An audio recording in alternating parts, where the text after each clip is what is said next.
Physics का पहला chapter है। तो इसमें हम ये एनालिसिस करेंगे कि जब किसी ऑब्जेक्ट को हम स्ट्रेट लाइन में मूव कराते हैं तो उसकी स्टडी हम किस तरीके से करते हैं। जैसे कुछ टर्म्स आपने 7th और 8th में पढ़े भी होंगे, जैसे कि स्पीड है, एक्सीलरेशन है, तो ये आप पहले पढ़ के आ रखे हैं। तो यहाँ पे हम motion in straight line discuss करेंगे। तो उसमें जो टॉपिक्स मैं डिस्कस करने वाला हूँ तो वो मैं एक एक करके आपको बता देता हूँ। तो सबसे पहले हम डिस्कस करेंगे रेस्ट एंड मोशन। दूसरा टॉपिक हम डिस्कस करेंगे डिस्टेंस। फिर हम देखेंगे डिस्प्लेसमेंट। डिस्प्लेसमेंट के बाद आया स्पीड। स्पीड के बाद है वेलोसिटी। उसके बाद एक्सीलरेशन। उसके बाद इक्वेशन ऑफ मोशन, उनका ग्राफिकल तरीके से डेरिवेशन। तो सबसे पहले फिर आएंगे ग्राफ, डेरिवेशन या drive, equation of motion from graphs,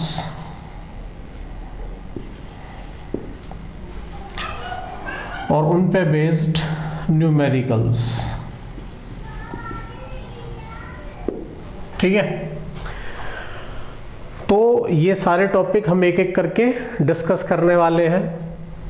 और जो भी चीज़ आपको समझ में ना आए वो मेरे को कमेंट बॉक्स में डाउट लिख के आप पूछ सकते हैं। और जो किताब आपको पूछनी किस बुक से पढ़ना है तो वो भी आप मेरे से कमेंट बॉक्स में पूछ सकते हैं। जो कोई न्यूमेरिकल आपसे सॉल्व ना हो तो वो भी मेरे से आप कमेंट बॉक्स में उसका फ़ोटो सेंड कर सकते हैं या मेरे नंबर पे व्हाट्सएप कर सकते हैं। ठीक है, तो रेस्ट एंड मोशन सबसे पहले हम डिस्कस करने वाले हैं। रेस्ट और मोशन में क्या होगा।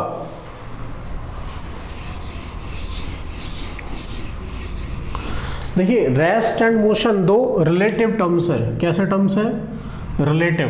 हम एक ऑब्जेक्ट को रेस्ट पे कहेंगे अगर उसकी पोजीशन टाइम के साथ चेंज नहीं हो रही है। तो जैसे अगर मान लो मैं यहीं पे खड़ा हुआ हूँ, मैं 9 बजे भी यहीं था, 9:15 बजे, 9:30 बजे, 10 बजे, ठीक है, 9 o'clock भी यहीं हूँ, 10 o'clock भी यहीं हूँ, मतलब मेरी पोजीशन टाइम के साथ चेंज नहीं हुई, इसका मतलब मैं रेस्ट पे हूँ। और अगर मैं टाइम के साथ मूव कर रहा हूँ धीरे धीरे, ठीक है, तो या तेज, लेकिन अगर मेरी पोजीशन चेंज हो रही है विद रिस्पेक्ट टू टाइम तो फिर मैं ये कहूँगा कि मैं मोशन में हूँ। ठीक है, तो जब भी हम रेस्ट और मोशन की बात करेंगे हम ये देखेंगे कि इसकी पोजीशन टाइम के साथ चेंज होती है या नहीं। तो if position changes with time with reference point with respect to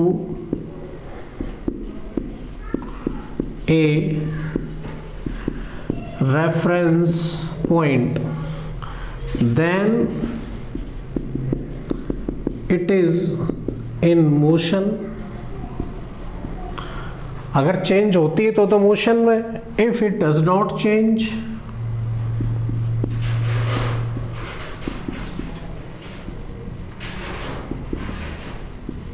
then in rest.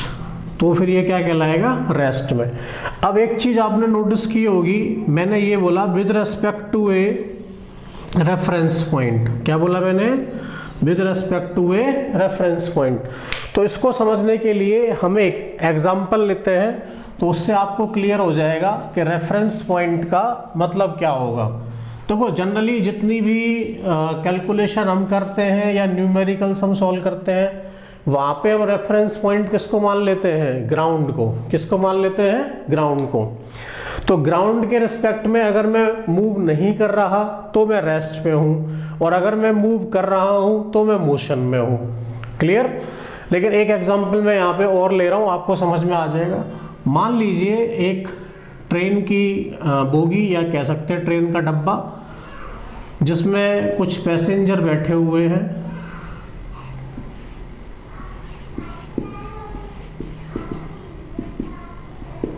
और अचानक जो है, और ये ट्रेन आगे की तरफ चल रही है, इसके अंदर एक डाकू आ गया और उसने ये कहा कि अपने अपने हाथ ऊपर कर लो। उसके हाथ में जो है गन है, और कोई हिला तो मैं भून के रख दूंगा। ठीक है, अब ध्यान से सुनना, ये ट्रेन आगे चल रही है, आगे की तरफ मोशन में है।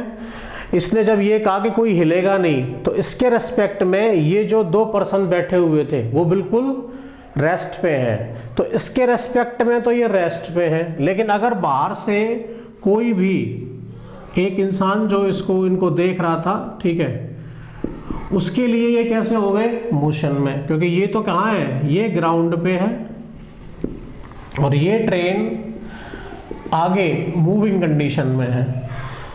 ये कोई भी डेकॉइट है और ये पैसेंजर है। ठीक है, तो डेकॉइट के रेस्पेक्ट में पैसेंजर कैसे हो गए, रेस्ट पे। लेकिन जो बाहर एक बॉय खड़ा हुआ है, उसके रेस्पेक्ट में ये दोनों कैसे हो गए, मोशन में। ठीक है, तो डिपेंड करता है रेफरेंस पॉइंट कौन है। अगर रेफरेंस पॉइंट डेकॉइट है तो रेस्ट पे है ये, रेफरेंस पॉइंट बॉय है तो उसके रेस्पेक्ट में तो मूव कर रहे हैं, तो कैसे हो गए, मोशन में। तो हम यहाँ पे लिख देंगे passengers are in motion with respect to boy. और दूसरी चीज क्या लिखेंगे, they are at rest with respect to dacoit. ठीक है, तो यहां पे दो रेफरेंस पॉइंट हो गए, एक हो गया विद रेस्पेक्ट टू बॉय, एक हो गया विद रेस्पेक्ट टू डेकॉइट। ठीक है, अगर हम बॉय के रेफरेंस में बात कर रहे हैं तो ये मोशन में है, अगर हम डेकॉइट के रेफरेंस में बात कर रहे हैं तो ये रेस्ट पे है। ठीक है, तो जिसके रेस्पेक्ट में हम बात करते हैं उसे हम क्या कह रहे हैं, रेफरेंस पॉइंट। एक और एग्जांपल हम ले लेते हैं। मान लीजिए ये अर्थ है और बहुत दूर सन है, अर्थ इसके चारों तरफ इस तरह से चक्कर लगाती है। ठीक है, अब अर्थ पे कोई पर्सन खड़ा हुआ है, तो अर्थ के रेस्पेक्ट में तो वो कैसा है, रेस्ट पे, मूव नहीं कर रहा। लेकिन अर्थ सन के रेस्पेक्ट में तो घूम रही है, तो अगर हम सन के रेस्पेक्ट में बात करते तो ये पर्सन कैसा हो गया, मोशन में। ठीक है, तो अगेन हम क्या लिखेंगे, man is at rest with respect to earth. किसके रेस्पेक्ट में, अर्थ के रेस्पेक्ट में। और मोशन में होगा किसके रेस्पेक्ट में, सन के रेस्पेक्ट में। तो man is in motion with respect to sun. ठीक है, तो अगेन हमने दो रेफरेंस पॉइंट माने, एक तो अर्थ माना और दूसरा क्या मान लिया हमने, दूसरा माना सन। ठीक है, तो सन के रेस्पेक्ट में तो मोशन में हो गया और अर्थ के रेस्पेक्ट में रेस्ट पे हो गया, ऐसे ही यहाँ पे। तो आई होप आपको रेस्ट एंड मोशन का कॉन्सेप्ट क्लियर हो गया होगा कि कब रेस्ट में होगा और कब मोशन में होगा।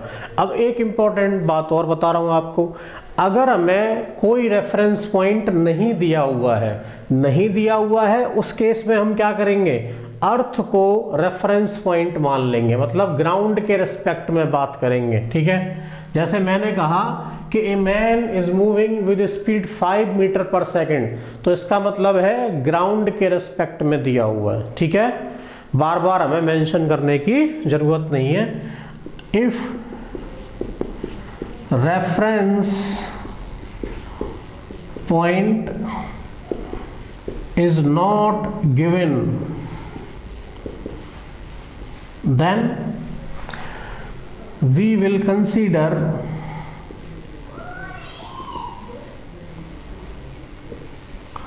earth as reference point. Got it or not? तो ये समझ में आ गया होगा रेस्ट एंड मोशन कैसे हमें देखना है। तो एक बार इसको आप नोट कर लीजिए। तो हमने ये देख लिया कि रेस्ट किसको कहते हैं और मोशन किसको कहते हैं। जो अगला टॉपिक हमें पढ़ना है वो है डिस्टेंस। देखिए डिस्टेंस आप सबने पहले पढ़ा हुआ है। डिस्टेंस की जो डेफिनेशन है वो होगी एक्चुअल पाथ ट्रेवल्ड, मतलब कोई भी पर्सन एक्चुअल में जितना चला वो कहलाएगा डिस्टेंस, या एक ऑब्जेक्ट ने जितना मूवमेंट किया वो सारा टोटल क्या कहलाएगा, डिस्टेंस। ठीक है, तो इसको हम डिफाइन करेंगे actual path travelled by object is known as distance. क्या कहते हैं उसको हम, डिस्टेंस। डिस्टेंस को हम मेजर किस में करेंगे, मीटर में। किस में करेंगे, मीटर में। तो ऐसा ही unit of distance is metre. क्या होगी, मीटर। मीटर का सिंबल है स्मॉल एम। ठीक है। अच्छा, दो तरह की क्वांटिटी होती हैं, एक होती है स्केलर और एक होती है वेक्टर। स्केलर वो क्वांटिटी हैं जिनको डिफाइन करने के लिए मुझे डायरेक्शन की ज़रूरत नहीं है। ठीक है। और वेक्टर वो क्वांटिटी हैं जिनको डिफाइन करने के लिए मुझे डायरेक्शन की ज़रूरत पड़ेगी। क्लियर। तो मैग्नीट्यूड के साथ साथ अगर हमें डायरेक्शन भी चाहिए और वो वेक्टर लॉ ऑफ एडिशन को फॉलो करते हो, उन्हें तो हम कहते हैं वेक्टर। लेकिन यहाँ ऐसा हमें कोई रिक्वायरमेंट नहीं है। तो डिस्टेंस कैसी क्वांटिटी होगी, डिस्टेंस हो गई scalar. Distance is a scalar quantity. क्यों है स्केलर, वो इसलिए है क्योंकि इसको डिफाइन करने के लिए मुझे डायरेक्शन की जरूरत नहीं है, because it does not require direction. ठीक है। जैसे अगर कोई ऑब्जेक्ट है या कोई पर्सन मान लिया मैंने जो ए से बी तक चल रहा है, तो यहाँ से यहाँ तक जो ये चला ये कहलाएगा डिस्टेंस।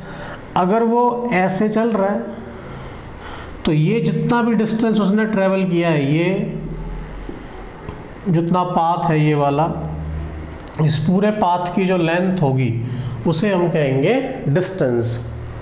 तो आई होप ये समझ में आ गया होगा आपको। उसके बाद टर्म आता है डिस्प्लेसमेंट। डिस्प्लेसमेंट क्या होगा, देखो जहां से चलना शुरू किया और जहां तक चले, या जहां से ऑब्जेक्ट ने मूवमेंट शुरू किया और जहां उसका मूवमेंट खत्म हुआ, तो उसको जहां से चलते हैं उसको कहते हैं इनिशियल, और इसको कहेंगे हम फाइनल। तो इनिशियल से लेके फाइनल तक जो शॉर्टेस्ट डिस्टेंस होगी उसे कहते हैं डिस्प्लेसमेंट। मतलब अगर ऐसे चल रहा है ये, तो यहाँ से यहाँ तक की शॉर्टेस्ट डिस्टेंस ये होगी, इन दोनों को मिलाते हुए एक स्ट्रेट लाइन ड्रॉ कर देंगे, वही शॉर्टेस्ट डिस्टेंस होगी। तो हम क्या बोलेंगे, shortest distance between initial and final position, तो this is known as displacement। अच्छा, डिस्प्लेसमेंट जो है वो वेक्टर क्वांटिटी है, इसमें मुझे मैग्नीट्यूड तो चाहिएगा, साथ में डायरेक्शन भी चाहिए। तो इसका मतलब इसकी डायरेक्शन कहाँ से कहाँ तक होती है, तो हम ये भी लिखेंगे कि direction of displacement will be from initial to final position. मतलब अगर मैं यहाँ डायरेक्शन देखूँ तो ए से बी की तरफ आएगा, तो इसकी डायरेक्शन ये होगी ए से बी, तो हम लिख देंगे यहाँ ए से बी और ऐसा सिंबल बना देंगे जो कि क्या कहलाता है, वेक्टर क्वांटिटी। तो ए बी हो गया डिस्प्लेसमेंट, क्या हो गया, डिस्प्लेसमेंट। अच्छा, डिस्टेंस को तो हम मीटर में मेजर करते हैं, डिस्प्लेसमेंट को किस में करते हैं, डिस्प्लेसमेंट को भी हम मीटर में ही मेजर करते हैं। तो हम यहाँ पे लिख देंगे ऐसा unit of displacement is also metre, मतलब एम से ही डिनोट करेंगे, ठीक है। लेकिन ये कैसी क्वांटिटी है, वेक्टर क्वांटिटी। तो यहाँ पे हम एक नोट लिख देते हैं, displacement is a vector quantity. कैसी क्वांटिटी है, वेक्टर क्वांटिटी। क्यों, क्योंकि इट रिक्वायर्स डायरेक्शन, और डायरेक्शन कहाँ से कहाँ होगी, इनिशियल से फाइनल पोजीशन की तरफ। तो आपको ये समझ आया डिस्टेंस क्या है, डिस्प्लेसमेंट क्या है, और डिस्प्लेसमेंट डिस्टेंस से अलग कैसे है, ठीक है। अब डिस्प्लेसमेंट जो है वो तीन तरीके का हो सकता है। डिस्प्लेसमेंट में बी, पहला पॉजिटिव, दूसरा नेगेटिव और तीसरा जीरो, ठीक है। तो डिस्प्लेसमेंट में बी पॉजिटिव, नेगेटिव और जीरो। पॉजिटिव कब होगा, जहाँ से चला रेफरेंस से दूर ही जा रहा है तो उसे हम कह रहे हैं पॉजिटिव। जैसे अगर मान लो ये एक्स एक्सिस, वाई एक्सिस आप सब जानते हैं, ये वाई है, ये एक्स है, तो अगर इधर चल रहा है ऐसे, तो इधर हम डिस्प्लेसमेंट को क्या मान लेंगे, पॉजिटिव। अब ये ऐसे गया, फिर वापस आया और इधर चला गया, तो अब डिस्प्लेसमेंट कैसा हो जाएगा, नेगेटिव। और अगर जहाँ से चला और फिर वापस वहीं आ गया तो डिस्प्लेसमेंट क्या हो जाएगा, जीरो, ठीक है। तो डिस्प्लेसमेंट तीन तरीके का हो सकता है, पॉजिटिव, नेगेटिव और जीरो। वो मैंने बता दिया किस तरीके से होगा। देखो यहाँ से चला, ऐसे गया, ठीक है, फिर यहाँ पहुँचा और फिर इस रास्ते वापस आ गया, मतलब जहाँ से चला वापस वहीं आ गया, तो डिस्प्लेसमेंट क्या हो गया, जीरो। क्या हो गया, जीरो। उसके बाद अगर वो यहाँ पे रह गया तो डिस्प्लेसमेंट हो गया पॉजिटिव। अगर वो इधर आ जाता तो डिस्प्लेसमेंट कैसा हो जाता, नेगेटिव। अब आप कहोगे सर जैसे डिस्प्लेसमेंट तीन तरीके का हो सकता है, तो डिस्टेंस कितने तरीके की होगी, डिस्टेंस हमेशा पॉजिटिव होगी। तो यहाँ पे एक नोट लिख लेंगे हम, note distance always greater than zero. क्योंकि ऐसा नहीं है कि वो चलेगा नहीं, चलेगा नहीं तो फिर हम कुछ नहीं कर रहे। अगर वो थोड़ा सा भी चला है तो डिस्टेंस हमेशा क्या रहेगी, पॉजिटिव। तो हम ये लिखेंगे कि distance is always greater than zero. तो डिस्टेंस ना तो नेगेटिव होगी ना कभी जीरो होगी, डिस्टेंस हमेशा पॉजिटिव रहेगी। तो ये बात समझ में आ गई सबको कि डिस्टेंस क्या है और डिस्प्लेसमेंट क्या है। इसको नोट करिए, फिर मैं डिस्टेंस और डिस्प्लेसमेंट में डिफरेंस क्या है वो समझाऊंगा, और फिर उसके बाद हम न्यूमेरिकल करेंगे डिस्टेंस और डिस्प्लेसमेंट के। नोट करिए इसको जल्दी से।